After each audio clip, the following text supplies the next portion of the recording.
Welcome to the build of the Mosley MP-33-NW here at WX0V. Now, I'm not intending this video to be a true tutorial. You want to consult Mosley's documentation for that. However, it does give those interested in this antenna an idea of how it goes together. This is my Mosley TA33 Junior Work antenna that's been installed here at WX0V since 2007. It's been a real good performer for me over these years. Unfortunately, I've blown the traps on them. Totally my fault.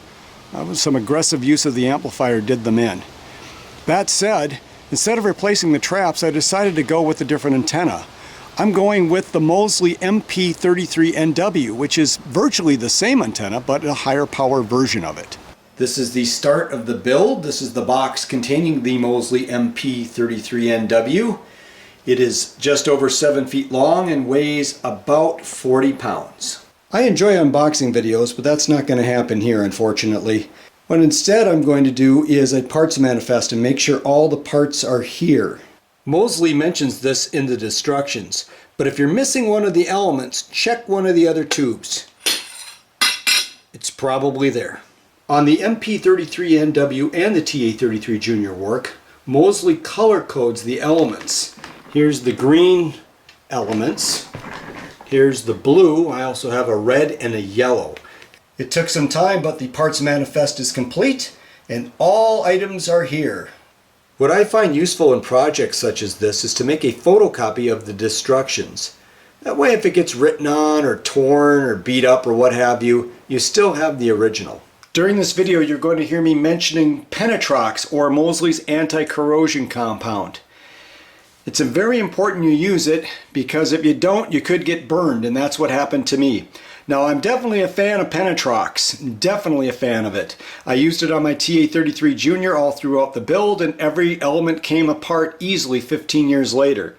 However, for the testing phase of the MP-33-NW, I decided, well, I'm just going to insert these tubes in about where I want them, and then I'll test the SWR. Well, what ended up happening was I left these outside and it got really cold and these fused in the wrong position and they're locked in there and I can't move them. And I failed to use Penetrox. So even in the testing phase, once you get these to where you think you're going to get them, make sure you use Penetrox.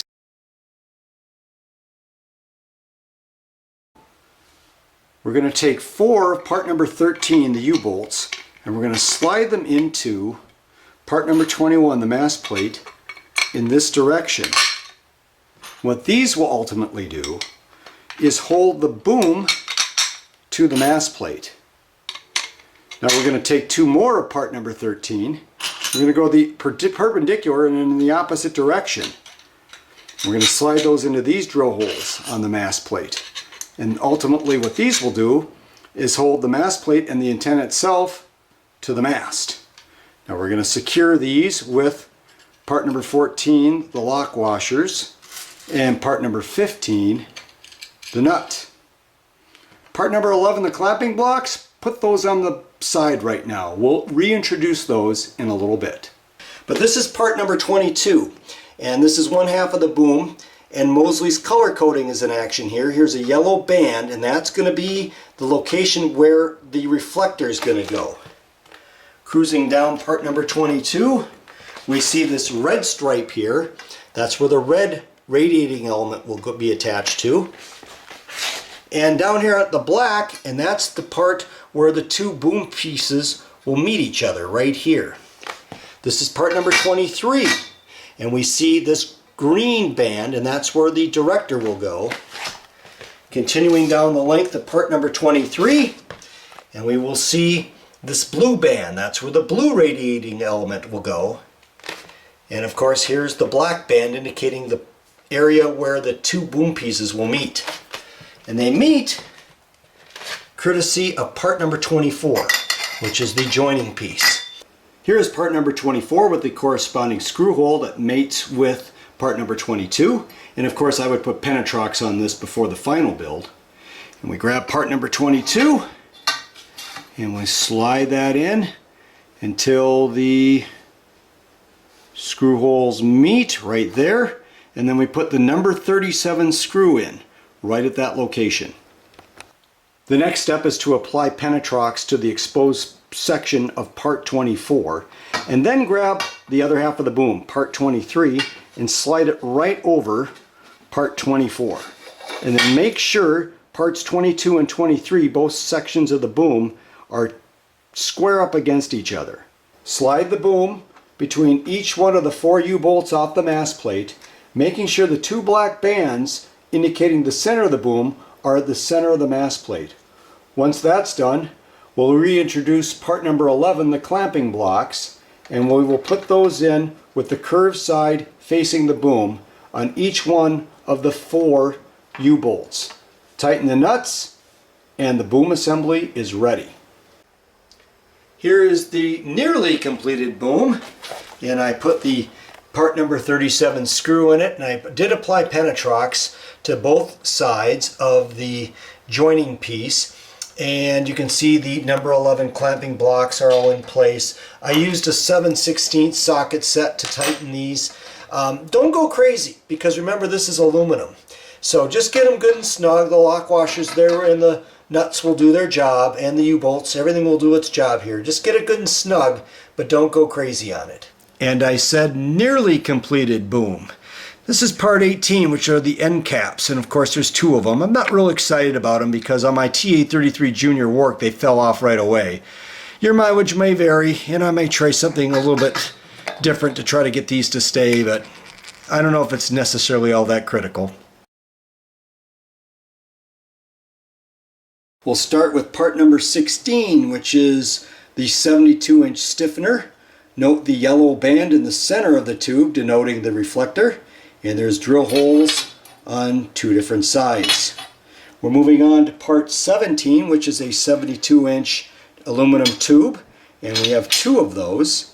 And it's hard to see, yellow isn't the best color, but there is a yellow band on the very end with some drill holes here for number 17. Then we're moving on to part number 19, which are 2 40-inch tubes, and you'll note there's some writing on here, 2, 1, and W. Those will come into play shortly. Notice the drill holes there as well.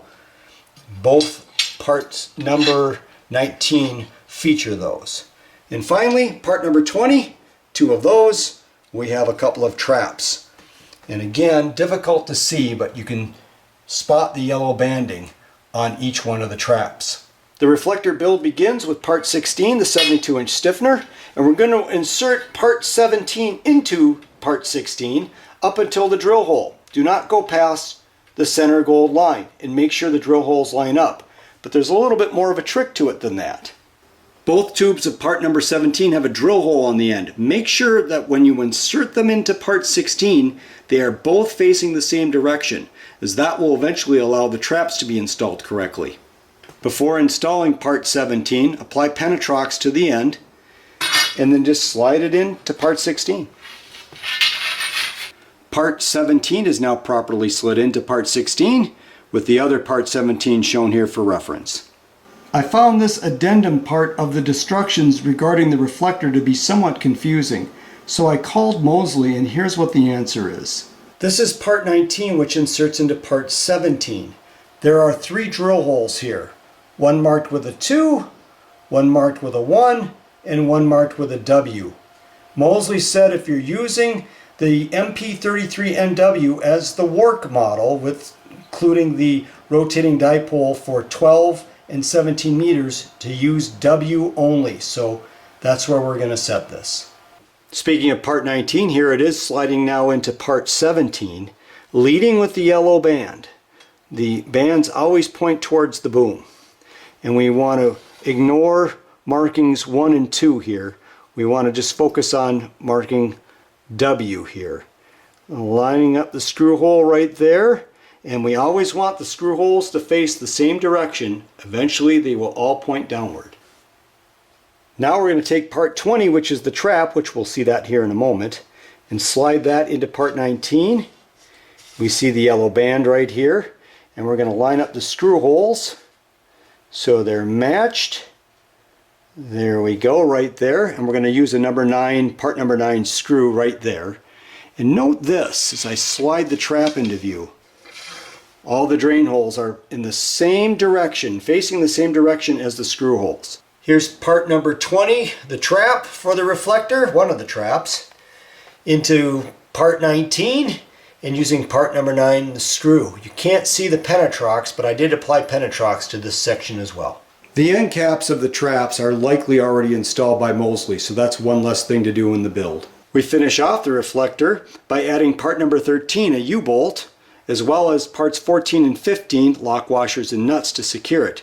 Now this keeps the elements in place as well as secures the reflector to the boom. The boom goes right here.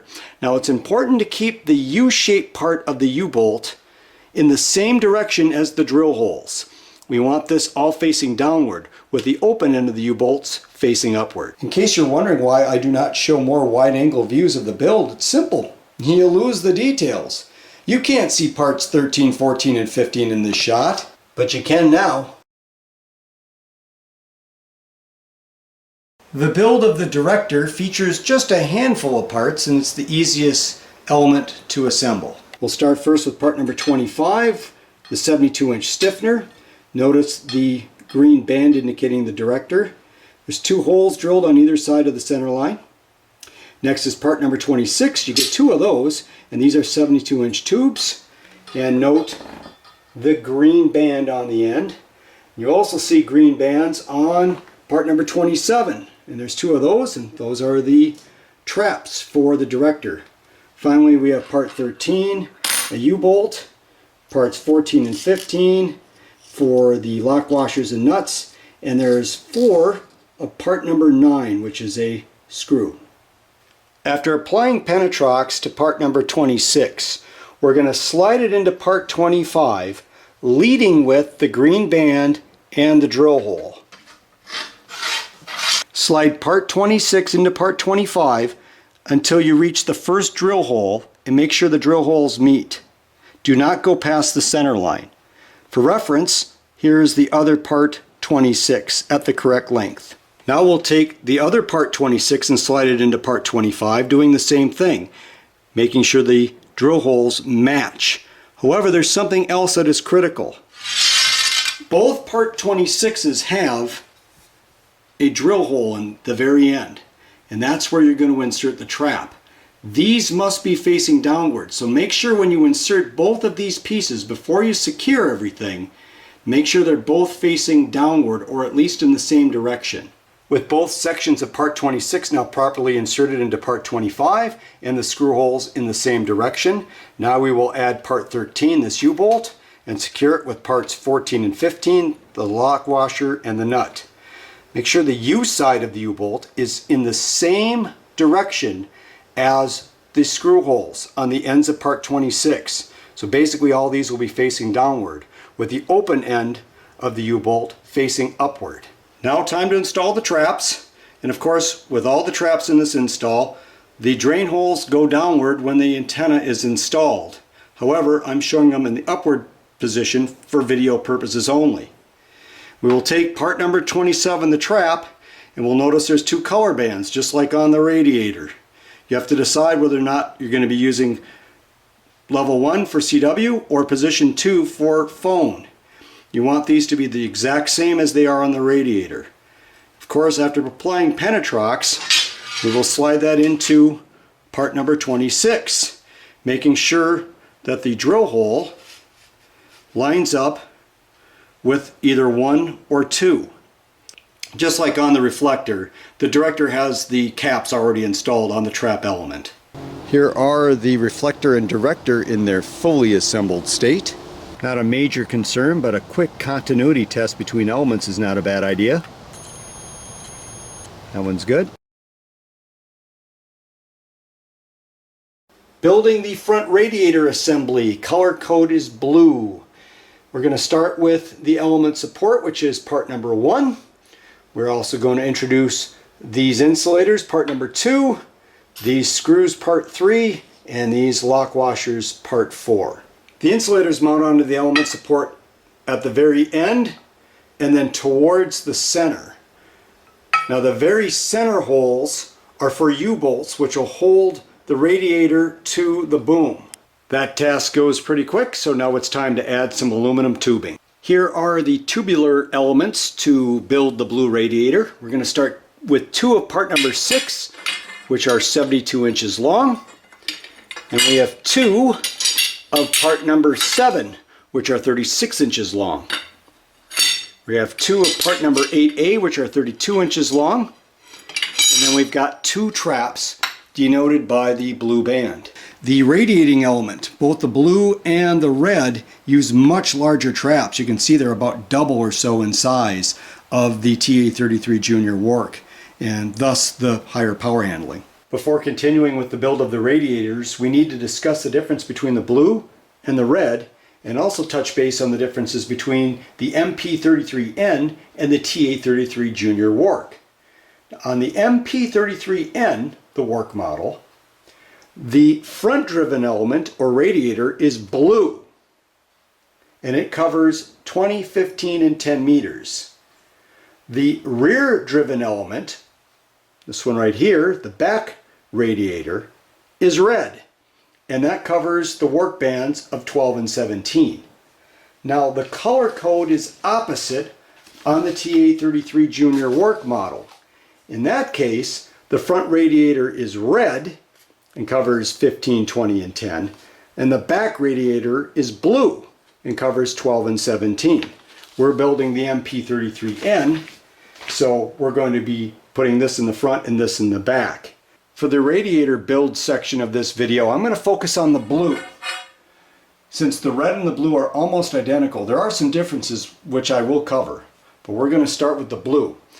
We're going to grab this element support with these insulators, and we're going to take this, which is part 6. Now there's two of these, they're 72 inches long, and they're just going to sit right here, and they're going to be affixed to that using these screws, part 29, and these lock washers, part 4. Now there is a specific way that you're going to put this on here. You'll see that there's drill holes on both sides. However, you want to make sure that the drill hole on the opposite end of part 6 is facing downward. So this would be facing upward, so you want to make sure that that drill hole is facing downward. Mosley suggests when screwing this in to get it snug, just so the washer is seated. Don't crank on it. Now we have a decision to make. This is the open end of part number 6. This is part number 7, which inserts into part number 6, leading with the blue band. If you note here, there's two drill holes, and a Mark 1 and a Mark 2, or what Mosley calls Code 1 and Code 2. These are going to determine the resonant frequency of your 20, 15, and 10 meter radiator. Code 1 they call CW, and that's for the lower portion of the bands. Code 2 is for phone. That's what they determine to be the phone or sideband portion of the bands. What Mosley suggests is that you use Code 2.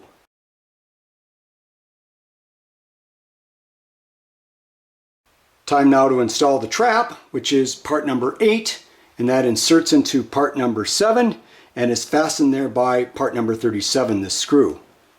Two important points for the trap. First of all, the blue band always goes in towards the boom. Never have it the opposite way, otherwise your antenna will malfunction. So the blue band goes towards the boom. Secondly, make sure the drill holes and the drain holes of the trap are facing downward. If you install part number 6 correctly and part number 7 correctly, this should be easy. The next step is we're going to take part 8A and insert that into the trap, which is part 8, and we'll secure it with part number 37, this screw.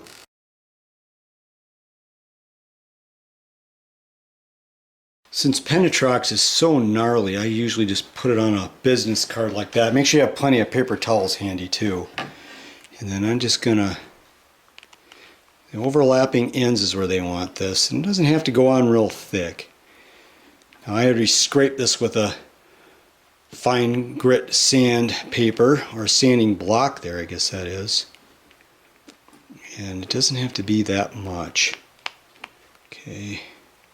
The next step is to take part number 28, which is an element cap, and just slide it on to part 8A, and you're all set.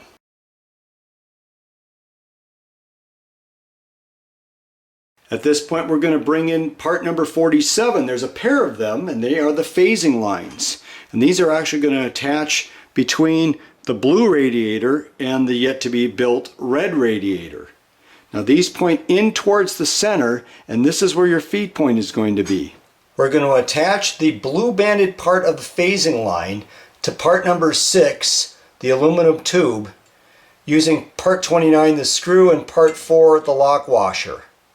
Now, leave this somewhat loose because the other end of this is going to attach to the red radiator, so we want some play there. Since the red radiator build is almost identical to the blue radiator build, I'm not going to cover that in detail on this video. I do want to talk about the differences though, starting with the traps. Note the red band on these two traps. These are for 17 and 12 meters. Remember, the blue banded traps were for 20, 15, and 10. Make sure you use the red traps with the red elements. The blue radiator gave us a choice of CW or phone between these two drill holes. The red radiator does not. It is one drill hole, one setting only, right there. There are also some size differences between the elements on the red radiator and the blue, but they all go together the same, so it's virtually the same build. I have run out of room in the kitchen, so now we're outside, and the next step is to attach the front blue radiator and the back red radiator to the boom. There is a blue band here, and that's where we put the blue radiator, and we see a red band where we attach the red radiator. For the radiators, we use the number 11 plastic insulating block. Now you'll note that there are two metal insulating blocks. Those are used for the director and the reflector. Before tightening everything down for the final install, make sure you are in the center of the blue band or the red band for the red radiator. To secure both radiators to the boom, we're going to use part number 13, this U-bolt, as well as parts 14 and 15, the lock washers and the nut. Now get these tight, but don't crank on them, because remember, this is an aluminum tube. Recall we left these screws loose here, because now we have to attach the phasing lines.